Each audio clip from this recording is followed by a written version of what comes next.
Hello, everybody, and hello, Tal. We are very Hi. excited to have you back here with us. We did a very exciting interview with Tal before about dancing and men, and I heard from my colleagues and students that they want to hear more from you. So here we are. This time we're going to talk about the topic of touch and movement. Touch, movement, dance together. So Tal is a contact improvisation teacher and a movement intellectual thinker, healer, workshop leader, uh, professor, lecturer, all of these things. And maybe the first question that I have for you is, Tal, how do you use touch in the practices that you have studied and that you are teaching? What is touch in your practice? Hmm.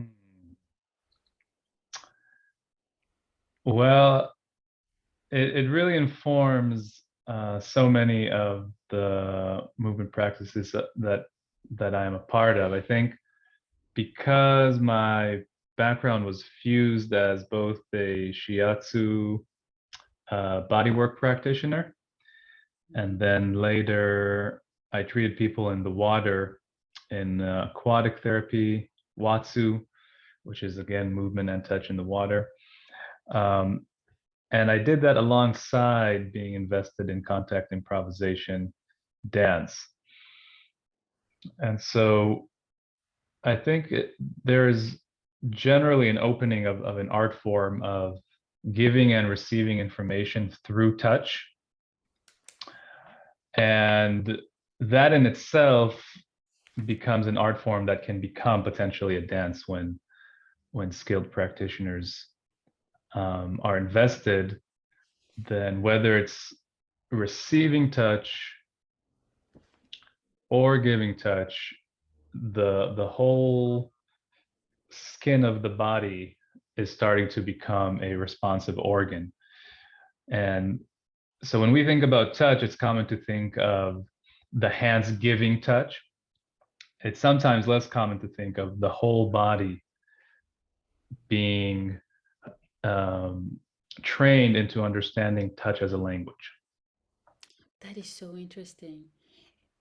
If let's say I'm a student of yours and I want to feel my whole body, the skin all over the body becoming responsive to touch. How can I educate myself in that? What do I do?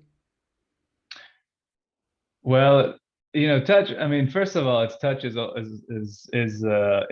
it's a touchy subject, right? That's the fun part of it. It's edgy for some people, for others less. Maybe it's relaxing for others. And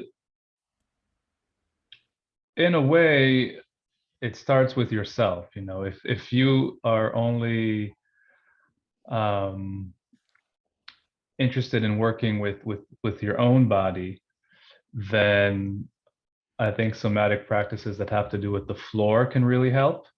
Mm-hmm.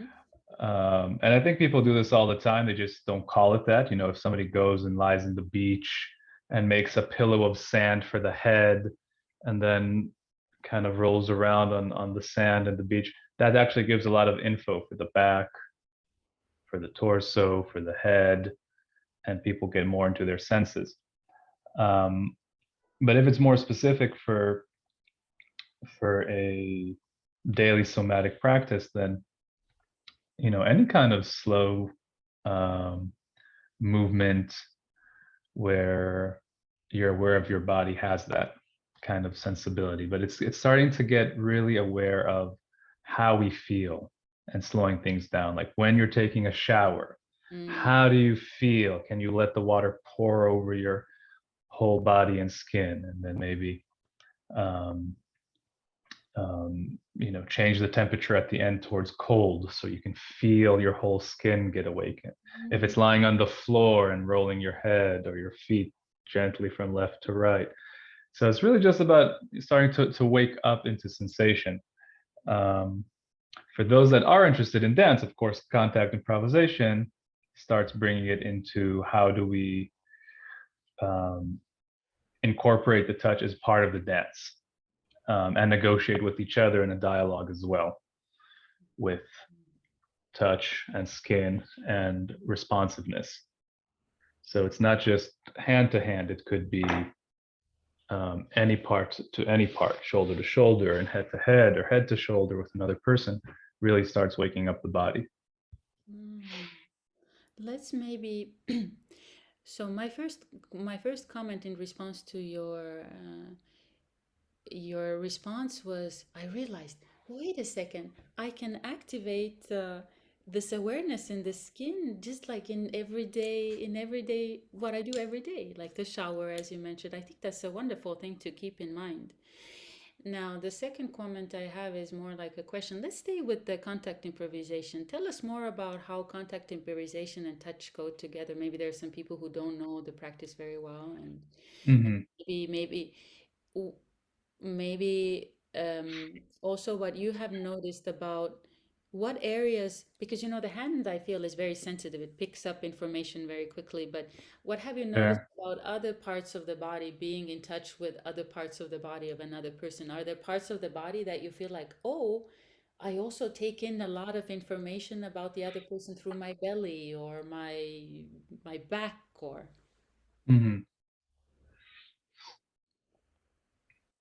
Yeah, I think it's definitely, when we're talking about dance, when we're talking about contact improvisation, we're essentially expanding the field of the body's awareness, both in proprioception, the body's awareness to itself in space and where it's at, and both the ability to receive information. So, for example, the feet for dancers are very important to start sending awareness into the body so the feet can really sense the floor.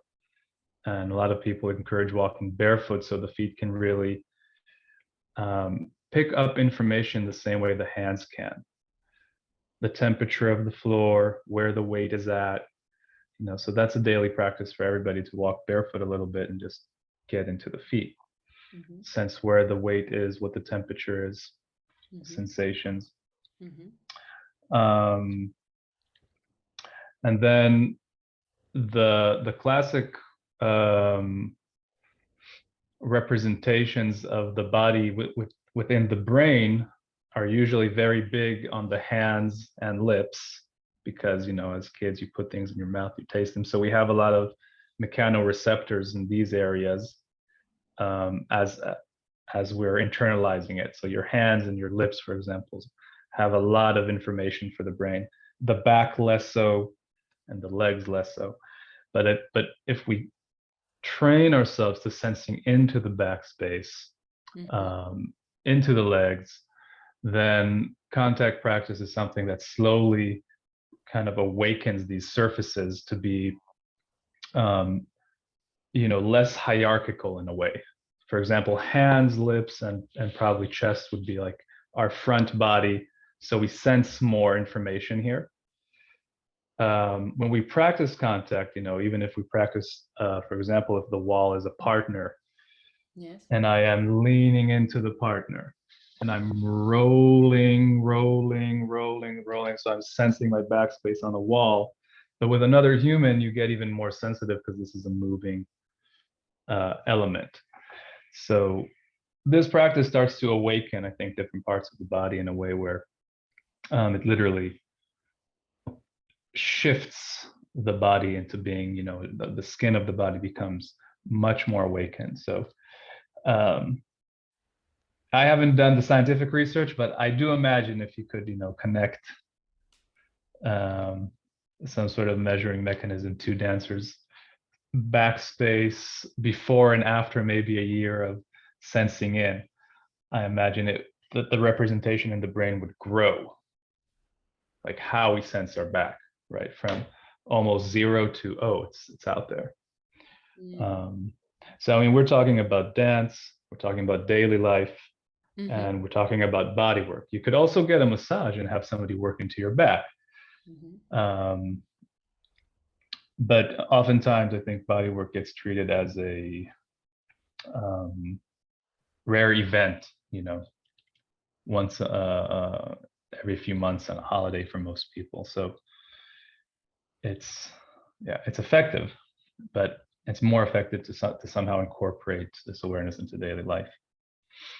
Tell us more about the practice that you mentioned earlier too. Maybe people are less familiar with the practice of, was it Watsu? Like water and touch. So how did you, what do you do with people in water? How do you tell us about that? What? Well, I mean, it's part of a family of aquatic body work or alternative therapy in the water. There's Watsu, there's water dance, there's one called Aguahara, it's probably a handful of others. The Watsu was developed as a kind of shiatsu in the water, was developed in Harbin Hot Springs by, I believe his name is Harold Dull, I believe. But essentially it was moving people around in water in hot springs, and realized that people get more relaxed in these warmer temperatures to a place where there's actually a lot of potential for passive movement, meaning when a body is relaxed and the person that's working, the body worker working with the body, is moving it. I think something happens with passive movement on land or in water Mm, that releases something for us, for our bodies, for our system, that we cannot do on our own. So, if I picked up my own hand, let's say, yes. and tried to relax my left arm and kind of move it, so I can do it to a point, Mm, right? But another human doing this for me will really allow me to actually relax my whole body mind, not just my arm. I yeah. could really let go. And I think that sort of physical let go, I mean, the water is excellent for that. Um, Land body work is also excellent for that. Water just happens to really relax us, probably because we were born from that. Um, Mm, and it's just so easy to let the water work on us. The passive movement for the body from another human, I think it really allows us to physically let go of something. So the idea of letting go is not anymore a mental new age concept. It's a physical, experiential, in the moment felt sense experience. And when you access that more consistently in your life, um, then this idea of relaxation isn't just the kind of, oh, I should relax, I should meditate, I should be more mindful. It's actual practice where you get to work with your own body and let it go. And that involves, trust and creativity and a lot of different things. But I do think that is the power um, of touch. tell us more about the power of touch and how and why you think it's important in, like, should we incorporate touch in our dance and movement practices? Yeah, that's an awesome question. Um, yeah, especially because as we're talking about dance, I know that you love dance. I know that I love dance. Um, are we talking to dancers? Are we, talking to the choir, or are we maybe talking to people who don't dance, who are curious about dancing? So it's interesting, Yeah, the audience. also in that sense of who's listening. Um, but let's say it's both people that are intrigued to to to get into dance, maybe to contact improvisation, maybe to any kind of dance, um, or body work or anything like that. I would say that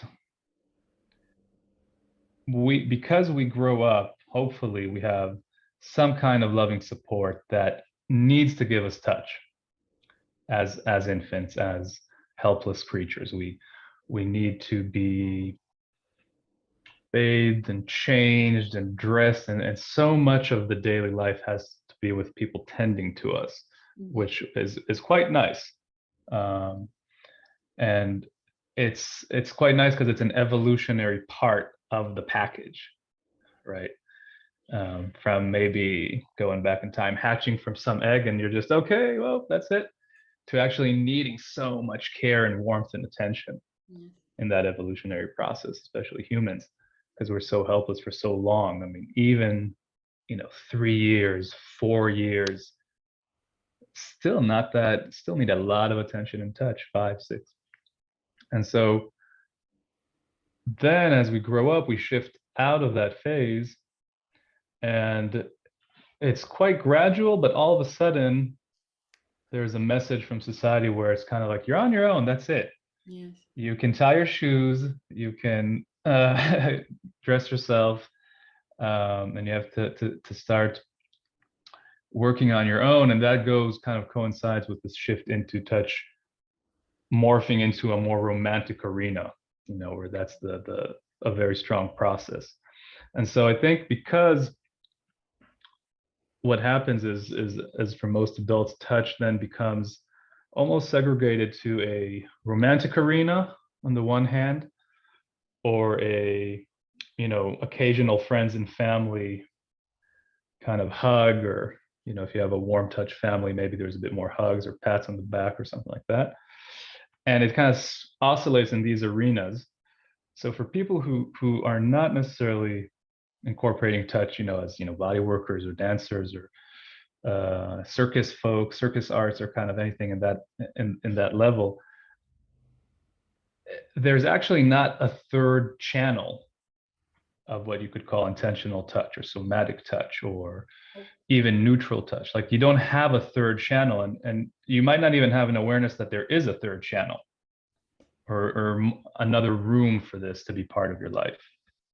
Mhm. And so my thinking is that dance really brings that to the surface, and dancers can work with each other, whether it's to create a performance, whether it's for a warm-up, where part of the warm-up is just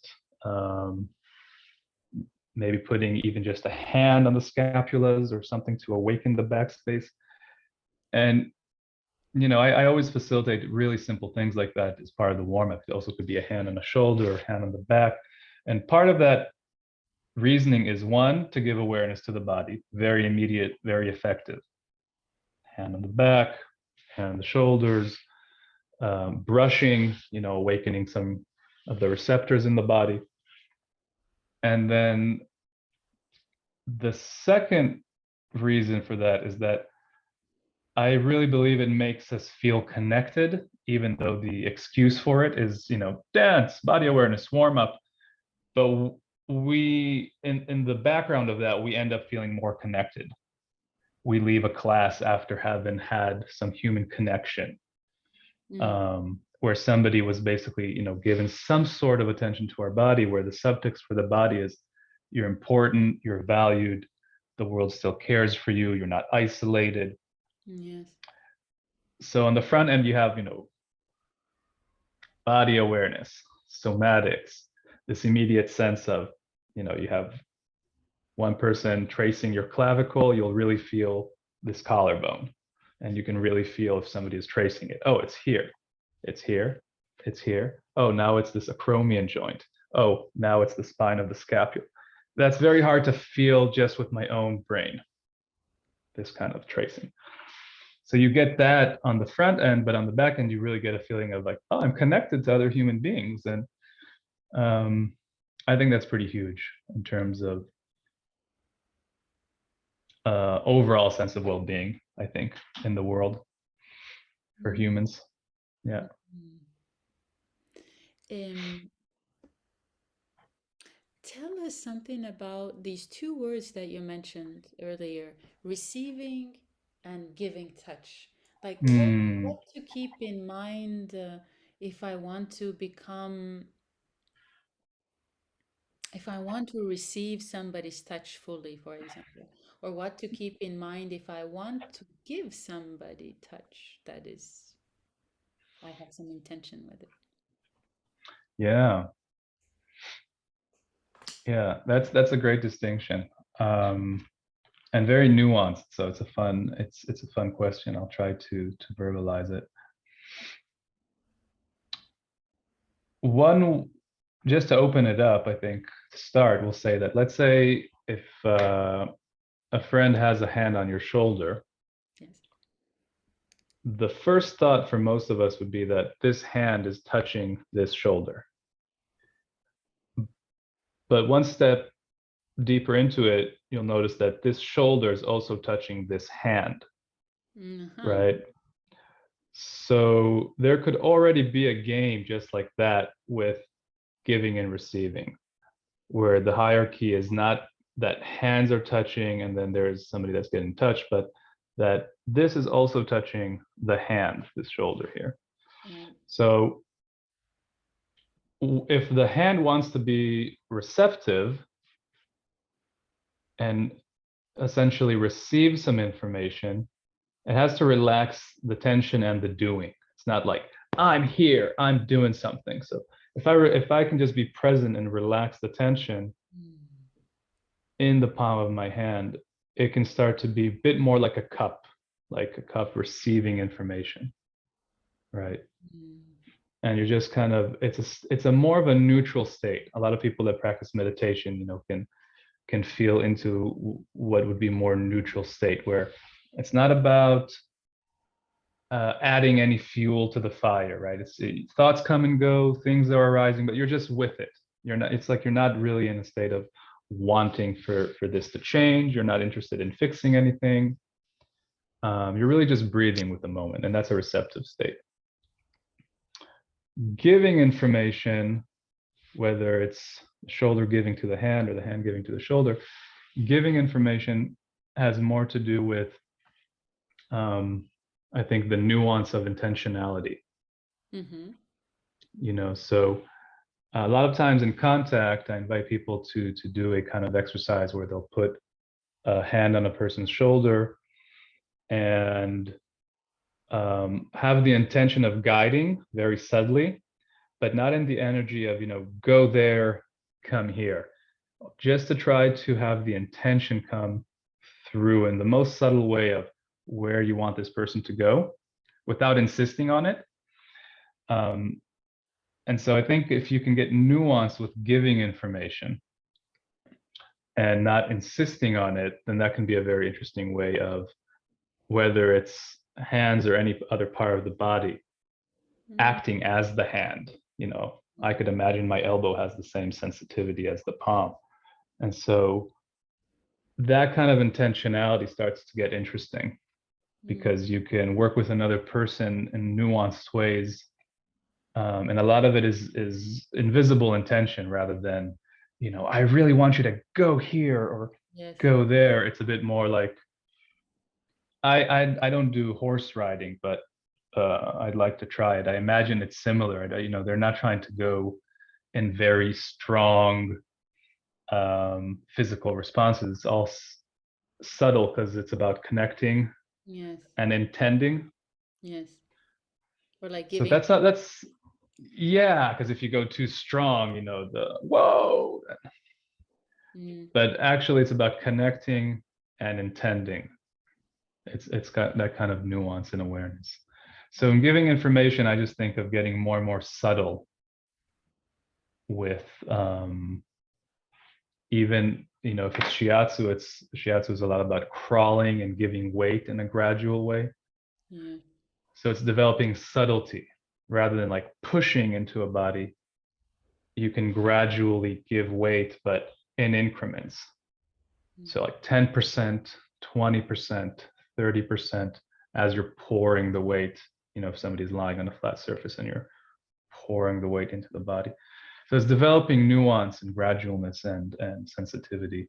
Mm-hmm. That all has to do with the giving. Yes. And I think one last piece that's important for the receptivity is related to developing trust. So that's, of course, involves a relationship between, whether it's dancers, humans, body workers. You have to work with some level of trust, Yes. or develop it, hopefully. Yes. What I love about this question of receiving and giving touch is also the feeling of being present. For example, for me Mm-hmm. to feel like I'm receiving touch, I need to just not be thinking, what is he doing, but to feel into the present moment. Mm-hmm. Mm, wait a second. There was another thing I wanted to ask. Yes. So in receiving and giving touch, One thing that can happen is also maybe misreading both the intention of the receiver and the giver. So maybe, do you have any comments about like the touchy side of touch?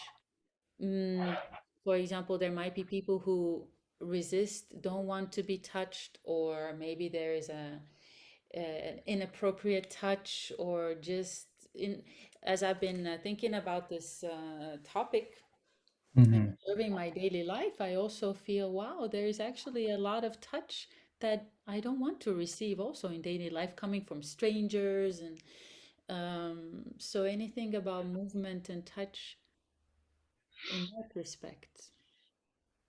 Yeah, I mean, this is where we have to get, I think, maybe slightly more specific, but in general, I'll just start by saying that that not everybody needs to work with touch and movement in dance. Hmm. Like, I'm not here to say that, oh, this is for everybody and everybody should do it, and we should do the things that we're called upon and interested in, and are intriguing to us in some way. So I'll give one slightly sillier example, and then you'll tell me if you have another more specific question.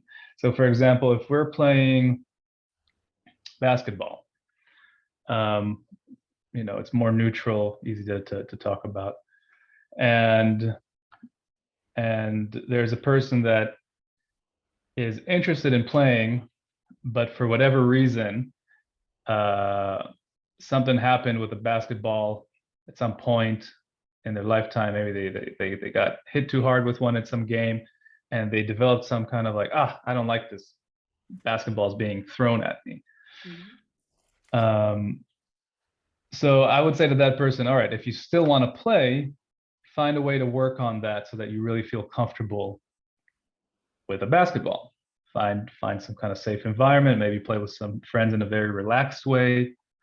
And if you get really comfortable with it, then continue on, go play at higher levels, but I wouldn't tell that person, yeah, just go to the park and start a game, because people are going to pass the basketball to you when you go to the park, and it's part of the game. So I think people, I encourage like both, if we're talking about whether it's dance or contact improvisation or um, body work as a trained body worker. In all those arenas, I encourage creating, the safest container you can, with being as conscious as you can, to tell people they can always um, verbalize their discomfort. They can always say what's happening to them. They can always leave. You say all these things, but at the same time, on top of that, encouraging the most self agency as possible, because the world is messy. So there's both that are needed. Hmm. Um, so I don't know if that Yes, if that touches where we're talking about, but it touches yes. This you can answer very briefly if you want. Do you, my more precise question would be, do you teach people in your workshops and in your classes how to touch the other person also? Do you give them guidance about the intent to put into the touch? yeah, that's a good question. Um, for teaching contact improvisation, same as if it would be, it's a you know kind of an art sport. That was like one definition that I'm really fond of. Um, so any sport needs a measure of generosity and allowing for mistakes and goofiness and clumsiness, and that doesn't matter if it's contact or if you're doing a massage course.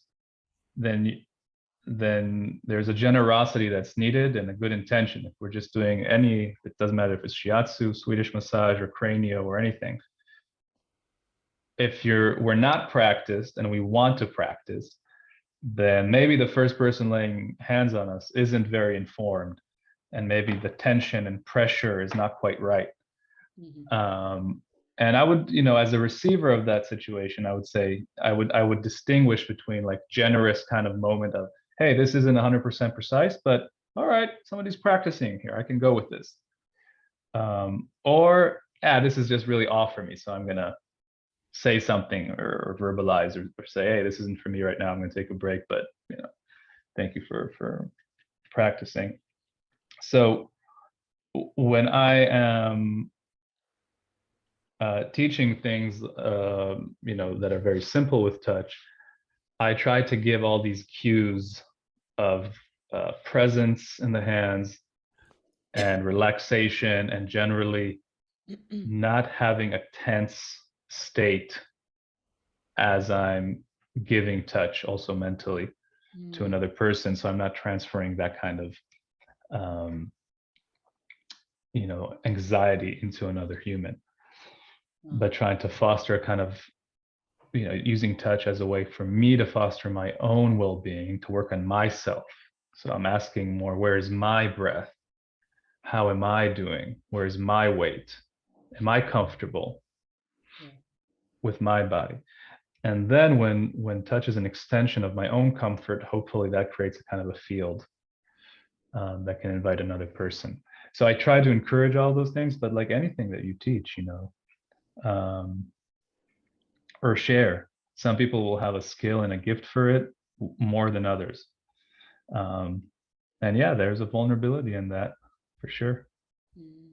We don't get to quality control um, this kind of thing. We can just hope that the intention and the atmosphere um, are transmitted through our work to others, and they can take it hopefully to good places. Yes, and I love Just the hope comment. hope for the best. Yes, and I love the comment that you made about goofiness and allowing for mistakes and these, like not to take it very all the time very seriously. Now, Yeah. let's talk about touch and emotions and transformation, these things.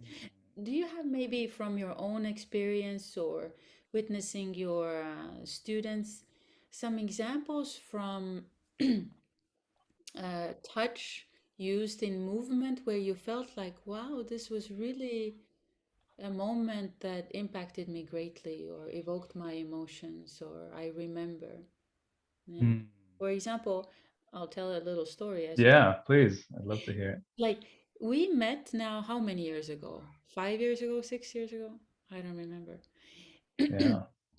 And I still remember one of the exercises that you did with me where I felt your touch and I still remember Mm. so powerful. Like I Hmm. went home and I wrote a whole piece about it because it was my first contact with contact Hmm. improvisation. And I remember you said, "Here, come here. Let's feel what it was the center of my gravity. Let's put the side of the hips together, and or was it the side of the shoulder? I don't remember. And let's just walk diagonally through the space." And it was such a powerful experience where I had never felt before a common center with a person. I felt like Right. we are two separate beings, but I share this center with this person. Right. And it was I don't know, and I felt like I learned something about you as a person also. And then I also Mm. remember just from our daily actions, I remember how you made those beautiful, fascinating omelets in the morning. It was at Earth Dance where Yeah, your many jobs was also to sure. cook for the participants. And I remember how you greeted us or me with touch also. And I remember that touch as well, so many years. Hmm. So my little examples to give you some time to think. So Yeah, I love it. It's excellent. transformative, yes, or touch, because I feel like touch also oftentimes like it Hmm. goes to emotions very fast. Like it makes Yeah. me at least feel things that I don't even know I have these feelings inside of me, or it Yeah. wakens up like somebody was giving it was my hairdresser actually he was giving me just a massage for my head, and I felt like he did this movement where he was holding his hands on my skull, and I felt like he was holding my brain, and nobody had ever Mm. done this kind of movement before. And I just felt how I felt something in the heart, and all these subtle sensations started to appear because of a gesture that was actually very simple in its form. Yeah, that's beautiful. Transformative experiences with touch. Yeah. Yeah, I love that. I love that story too. Um, yeah, I don't remember it specifically, but I imagine I was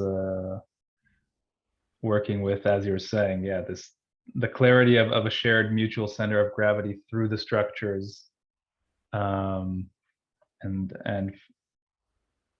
for the context of contact, I mean, it is also fun that all these extra added metaphors can come through, you know, and one of them is that we can really feel ourselves through touch. Mhm. Another is that it's a strong way to sense that we need each other, you know, especially if you're having a clarity of a mutual center of gravity. Um, and beyond that, I think in the beautiful thing about somatics, body work, and dance, those three arenas, is that touch basically gets another realm of permission that is non-existent in other arenas of society. So within a dance center, when we're meeting, there's a bit more permission to say, hey, we're in this workshop, let's try this. When you go to the hairdresser, there's permission to say, I also like that idea of the hairdresser, because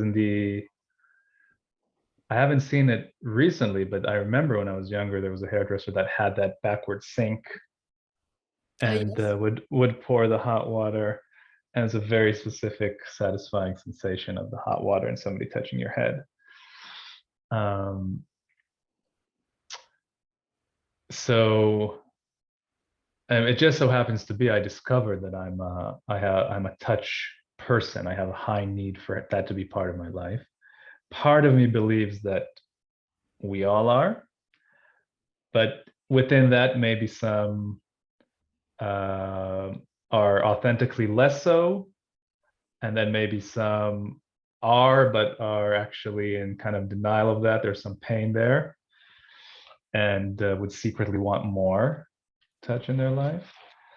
Um, and so I'm saying all of this because I think the transformation within regards to emotions for me is to be more myself, which is a person that is very touch based. I had to become, you know, a body worker, a dancer, somebody who can be in these environments where that is actually more the standard simple culture. Yes. And so part of the transformation for me was also in receiving um, a lot of touch. For example, when I was a student, shiatsu student, half of the time I would receive the treatments and half the time give as a practice. And I remember in the first year of studying shiatsu, I was constantly falling asleep Mhm. when I was receiving touch. Somebody would touch my feet, or there's a part where shiatsu where people touch your stomach, your hala, the center of your stomach, like under the belly button area, and they gently feel into the energy there. And I would just fall asleep. And for me, that was an interesting later to reflect on it. I really think it was helping my body to rearrange and recalibrate and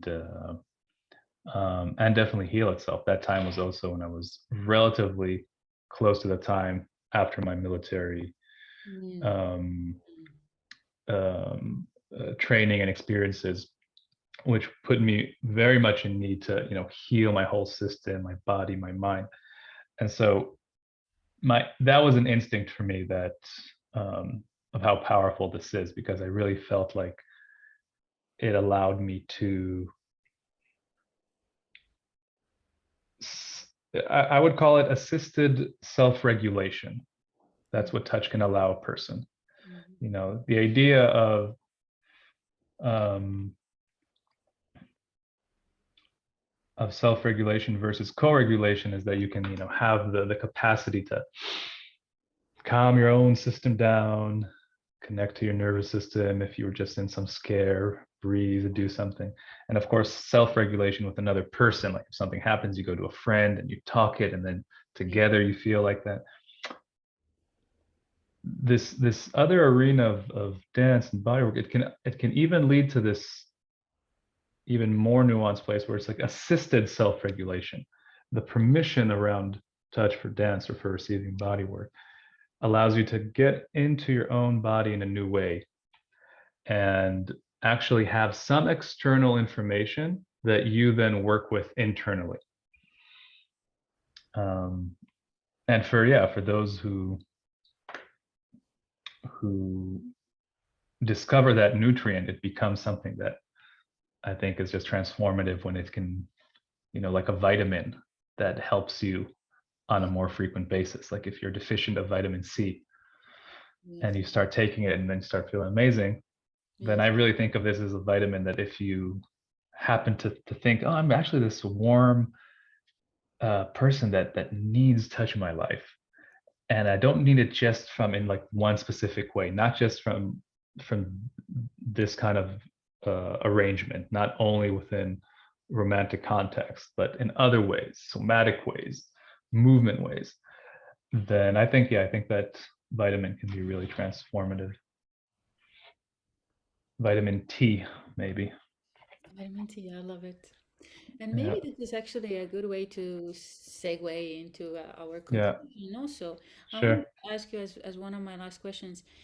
We've been talking a lot about touch as touching somebody else or receiving touch from somebody else, but what about like self-touch?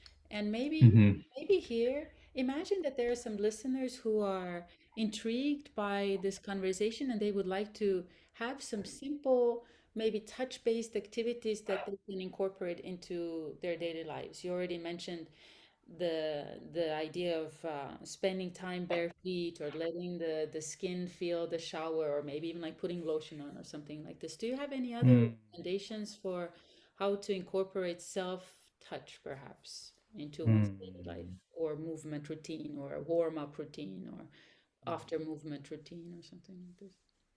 mm.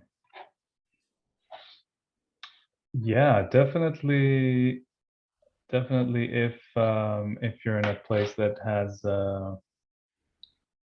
any kind of a dry climate for the skin, Hmm. then just to expand the notion of sensuality to mean getting intimate with oneself in whatever way that could come up. Um, so one excellent way would be to get a a oil that could be either coconut oil or almond oil or something like that. And if people like scents, they could add essential oils to that, lavender or mint or anything like that. And to actually self massage after a shower with some oil and go through the back. And that could be a way of checking in with the body and saying hi to it. And you can go through the back, you can go through the lumbar, the legs, and your feet. You could also do that before you go to bed, if you really make a ritual of it, Yes. massaging your own feet like that. That could be a really good start as almost a signaling to the body of, hey, maybe I haven't checked in with a while. I haven't really checked in a while, but thank you for being here with me. How are you doing? Hi, feet. Hi, then you go up. Hi, muscles. Hi, femur Yeah. or quadriceps. Hi, lower back. Hi, and that just could be like starting to check in like that. Might start fostering a new connection. And and beyond that, of course, we're movement missionaries. So I think that's I love it. the next thing is to find what movement speaks to you, um, Mm. and to go find an environment where you could try a class. I don't think it matters if it's a nia or a tango or a contact or a free dance, or Yes. but to get the body into movement, so then these two arenas inform themselves, the self intimacy, but also Yeah. taking that self intimacy into actual movement and physicality. Yes, and that helps with contact improvisation, any kind of partner dance also, if one is intimate with one, Exactly. knows one's body. And I wanted to Yeah, I wanted to mention also maybe to listeners who are less familiar with somatic dance practices, and for whom it might feel like, well, what does touch have to do with like movement and somatics and Right, right. because I want to make sure that people understand that somatics at the front and center of any kind of somatic practice is sensation, and how do I sense the body in movement? How do I sense the body in stillness? What is happening inside of myself? So touch and checking in.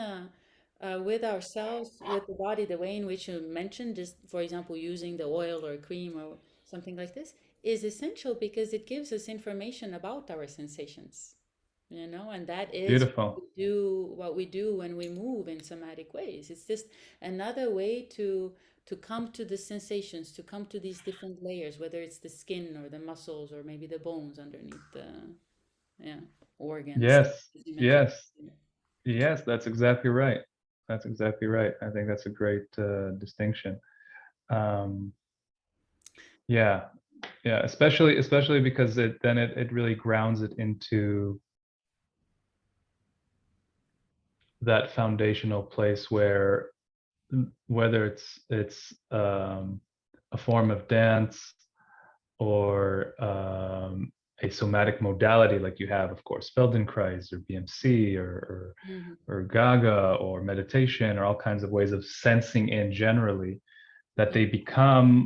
they become avenues of that exploration and not just avenues of oh, I'd like to impress somebody. I'd like to become a better dancer so I can have some moves. That's all fantastic. But if you start from the body, the dance can be exactly an extension of further exploring your inner life. And that's when it becomes, I think, a bit more juicy. Like a bit, that's where it becomes a bit more like, ooh, I'm Yeah. learning about myself. Yeah, Yes, and the dance, the movement also becomes more articulate and just multi-layered, I think, for ourselves and for if there are audiences or partners for them too. Well, Tal, it was lovely. so wonderful as always to speak to you. You're so inspiring, so articulate, and I can't wait for another chance to speak with you. Just wanted to remind Thank you. Thank you so much. yes, that there's another interview that we did about Dance and Men, which is available on your website, which is It's just my name. That is Tal Shibi, TalShibi.com. So exactly. yeah, there's that talk, and then there's info about how to get in touch with me. Yes. Um, And other talks, yeah, like other interviews with you too, that are fascinating. Yeah. yeah. And then also on my website, the talk is there too. My website is hiyasalma.com, and then you can read my articles there too, and stay in touch with the both of us, the movement missionary. Yes, Yeah. Now, is there exactly. anything that you want to add that I didn't get to ask you, or anything? Your final words? Just dance. Just dance. Ooh, Yeah, dance, just keep dance. moving. Keep So moving, exactly. Stay connected. beautiful. Well, we both see you next time. Yes. Thank you so much.